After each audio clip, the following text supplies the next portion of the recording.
For nearly a decade, our nation has been traumatized, brutalized, stigmatized, and terrorized. We've been through it. The Wall Street bailout of 2008, the auto industry bailout in 2009, right here in our state, the bankruptcy of the largest municipality in our nation in 2013, and the dissolution of our largest public school in 2016. We've been through it. And through these turbulent times, the people have stepped up, they've sacrificed, they've taken cuts, and have given the increase. People forfeited their own personal gain for the greater good of this nation, this state, and for the stabilization of our respective cities, townships, and villages. And for many people, understandably, they've had enough. They're asking, where is my bailout? Where is my tax cut? Where is my incentive plan? They're asking, when will the potholes be fixed? And when will the water be safe to drink? And will my car insurance be affordable? And will my health care cost increase? And when will we finally adequately invest in educating our children? And these are the questions at the forefront of my mind when I'm presented with legislation like this.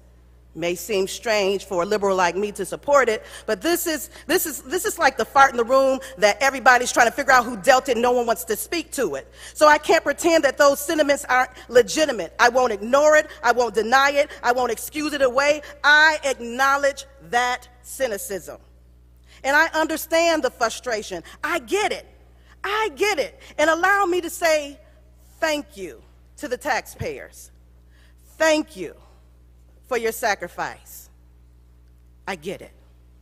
And to my distinguished colleagues who have expressed and spoken in opposition to this bill, I understand. And in the same way your arguments are justified, so it is true we must continue to fight for our state, to grow our economy in Michigan, to be bold and try new things again and again and again until we make it work. So this weekend, I was in Washington, D.C. at the Public Leadership Institute Policy Conference.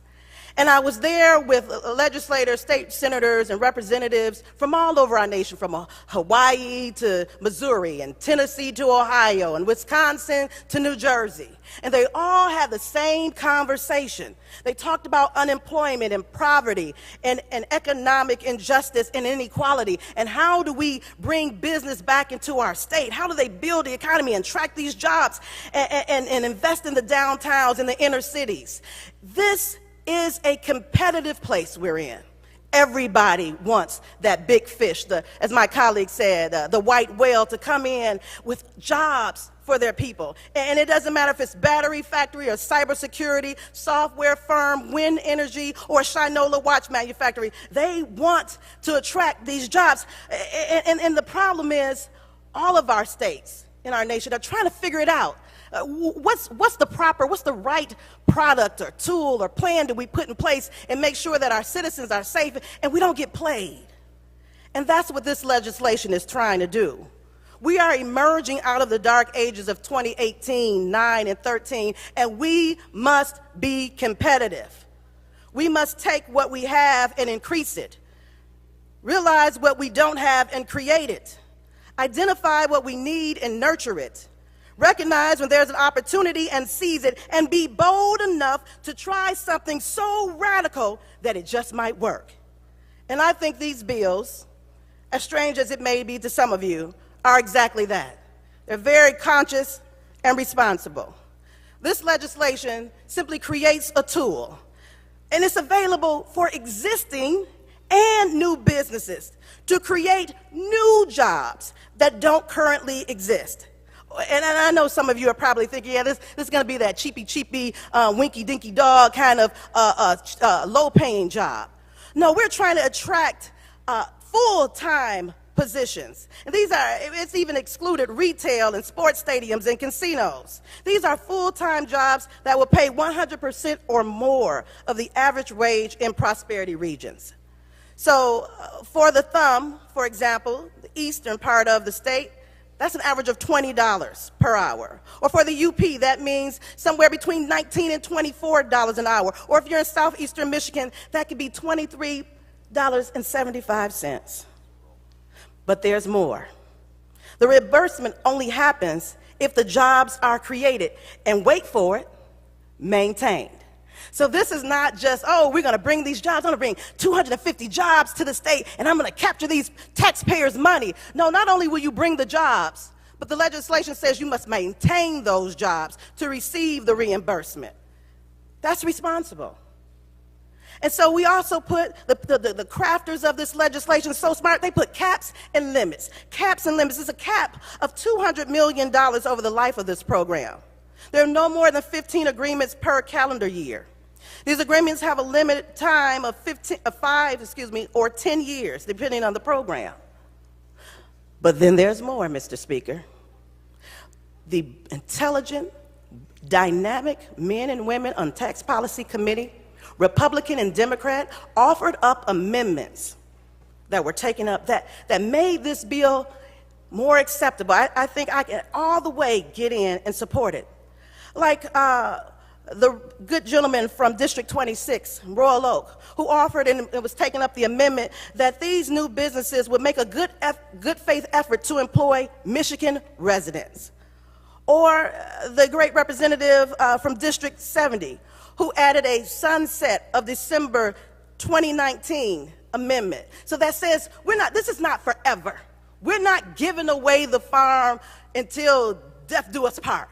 That there is a time, and we'll have this 2019 to reassess and reevaluate whether or not this works for our state. Oh, and then there's my great colleague from the great city of Detroit, who also said we're going to have some local input on the expansion and location of these new businesses. So it allows for local municipalities to weigh in. It's just not we're coming in your town and taking over big, greedy billionaires. No, this is responsible. And then the gentleman from Flint, District 34, he offers an amendment that says we want these businesses to invest in training these employees. Those amendments matter. They make a significant difference in the ability to support these bills and not to support them. And because the members of this committee have the good sense to support them, I can support this legislative package. So I'm asking you to look at this as an opportunity. Technically, we're both right. It's just a matter of perspective. And I see this as an opportunity. This is an opportunity, Mr. Speaker. It's an opportunity to attract emerging industries and create thousands of new jobs in the state. It's an opportunity to bring Michiganders back who left the state when their jobs were eliminated, to return workers back to work who have been underemployed, unemployed, downsized, and displaced. It's an opportunity to present new options for people seeking to advance or change their careers. It's an opportunity to employ a recent college graduate who's trying to figure out if they're going to be able to pay off their student loans. It's an opportunity for a woman who wants to return to the workforce after raising a family or taking care of an elderly loved one. For an entrepreneur to grow her business and increase her workforce right in your neighborhood. It's an opportunity for a veteran to use his skills in a new, exciting way in a new industry. And most importantly, it's an opportunity to attract some more people who will be residents of the state. And in attracting more population, there's more tax base, and it gives us all a break when more of us are paying in. So members, this is a unique opportunity before us. The bill sponsors and drafters are thoughtful, thorough, and creative. The members serving on the Tax Policy Committee did their due diligence and provided us with excellent and considerate amendments.